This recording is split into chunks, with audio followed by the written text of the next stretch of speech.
რა ბედიელის თელას და თელმიკოს, რომლებიც ირიბად არიან დაკავშირებული სანქცირებულ ინტერაოსთან. ამაზე კითხვებზე პასუხის მიღება ვცადეთ დღეს პარლამენტში ქართული ოცნების წევრებისგან. დენი იქნება, მაგრამ როგორ იქნება, ამაზე კონკრეტული პასუხები არ აქვს და ვერ მოვისმინეთ ქართული ოცნებისგან. მაგალითად, რას გააკეთებს სახელმწიფო? გამოისყიდის ამ კომპანიების წილებს, სხვა ინვესტორს მოიზიდავს და მას გადასცემს მართვის უფლებით. თუ რა ფორმით იქნება დაზღვევა გაკეთებული, რომ თბილისის მოსახლეობის დიდ ნაწილს მომავალში არ შეექმნას პრობლემები ელექტრომომარაგებაზე, კონკრეტული პასუხები ვერ მივიღეთ და ამ დრომდე მაგალითად პასუხი არ დაუბრუნებია არც ეროვნულ ბანკს და არც ეკონომიკის სამინისტროს. მინდა საზოგადოება დავამშვიდო, რომ სახელმწიფო მიიღებს ყველანაირ ზომებს, რომ აღნიშნულმა სანქციებმა იქნება თუ ნებისმიერმა სხვა რისკებმა ოდნავადაც არ, ასე ვთქვათ, დააყენოს ჩვენი საზოგადოების ინტერესი თუ უსაფრთხოება გარკვეული გამოწვევების წინაშე, ამიტომ ჩვენ მქონია სხვა ასეთი შემთხვევებიც და ალბათ იმედი მაქვს, რომ ამ გამოწვევასაც უპასუხოთ. ჩვენ მქონია მსგავსი შემთხვევები და საკუთარი ეროვნული ინტერესები და მათ შორის ნაციონალური საკუთრება და ნაციონალური პროდუქტი დაგვიცავს სათანადოდ. შესაბამისად, ამ შემთხვევაში სახელმწიფო კერძო სექტორთან ერთად იმუშავებს იმ აუცილებელ ნორმებზე, რომ საზოგადოება არ დარჩეს ამ რისკების პირისპირ. რაც იქნება აუცილებელი საქართველოს ინტერესებიდან გამომდინარე, აი ეს გადაწყვეტილება იქნება მიღებული. აი ეს არის ის რეალობა, რა რეალობაშიც უნდა იცოდეს საზოგადოება, რომ ცხოვრობს დღევანდელი საქართველოს. ამბობდა კახა ბენდუკიძე, რომ ყველაფრის გაკეთება შეიძლება გარდა სინდისისაო და კოლექტიურმა ნაცმოძრაობამ, როგორც აღმოჩნდა სინდისის გაყიდა, საკუთარი ჩადენილი ქმედებებს ცდილობენ, რომ ეხლა როგორმე ხელი შეაწმიდონ ქართულ ოცნებას.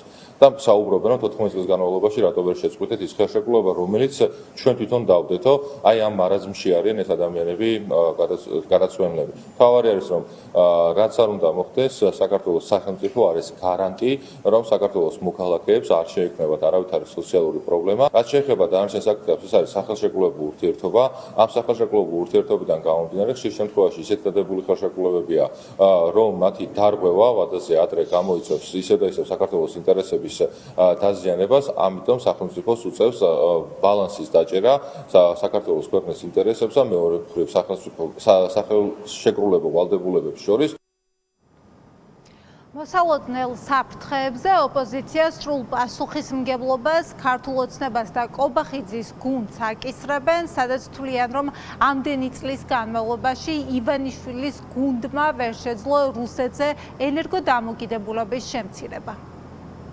რა თქმა უნდა, ეკონომიკური საფრთხეები არსებობს, ის ფაქტი, რომ შესაძლოა ჩვენი ქვეყნის ენერგეტიკული უსაფრთხოება დაზიანდეს, რომ ბაზრების დივერსიფიცირება არ იყოს განხორციელებული, ის რომ ქვეყანაში მსხვილი ინფრასტრუქტურული ენერგეტიკული პროექტები შეჩერებულია და ამ მიმართულებით ხორციელდება მუშაობა, ეს ყველაფერი როგორც პოლიტიკურად აზიანებს ქვეყანას, ასევე აზიანებს ეკონომიურად. ამიტომ საფრთხე დიდია, მით უმეტეს, როდესაც ჩვენი ქვეყანა არის турბულენტურ გეოპოლიტიკურ მდებარეობაში, როდესაც ჩვენს გარშემო არის უამრავი საფრთხე, როდესაც ქვეყნის ეროვნული უსაფრთხოება მყიფია იმ გამოწვევების წინაშე, რაც ქვეყანას აქვს და ჩვენ ვნახეთ ხომ, 2 დღის განმავლობაში ორჯერ გათიშული ტოტალურად ელექტროენერგია და მოუმზადებელი შეხვდა ამას სახელმწიფო, ამიტომაც აუცილებელი გამოსავალი არის, რა თქმა უნდა, ენერგო დამოუკიდებლობის მოპოვება, ბაზრების დივერსიფიცირება, ახალი მსხვილი ინფრასტრუქტურული ენერგეტიკული პროექტების განხორციელება. კონტროლს საუბრობთ ჩვენ სანქცირებაზე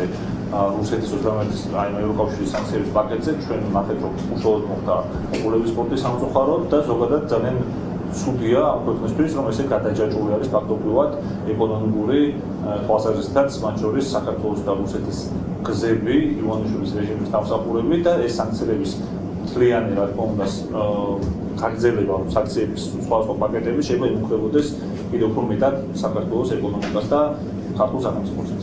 ინტერესსა და ხელისუფლებას შორის რაღაც კორუფციული გარიგებები რო არსებობს, ეს ფაქტია. მაგრამ ამას სჭირდება დამოუკიდებელი სასამართლო პროკურატურა, რომელიც ამათ ადრე თუ გვიან გამოიძიებს და დარწმუნებულად ყველა ადამიანი იქნება სამაგალითოდ დასჯილი. ძალიან სამწუხარო არის ეს ფაქტი, რომ ინტერესს ფლობელობაშია დღეს თელას და ამასაც საკუთარი პასუხები სჭირდება. უბრალოდ არც წინა ხელისუფლება და არც დღევანდელი ხელისუფლება საკუთარი ქვეყნის და ხალხის ინტერესებზე არ ფიქრობს. ამ დრომდე დუმილს ინარჩუნებენ და არანაირი განმარტება არ მოგვისმენია არც ეროვნული ბანკისგან, არც ეკონომიკის სამინისტროსგან და არც საქართველოს მთავრობისგან. რა სახის გავლენა შესაძლოა იქონიოს ევროკავშირის მიერ ინტერაოს დასანქცირებამ, რომელიც ირიბად ფლობს და აკონტროლებს თბილისის ელექტრომომარაგებაზე და ელექტროგანაწილებაზე პასუხისმგებელ თელას და თელმიკოს.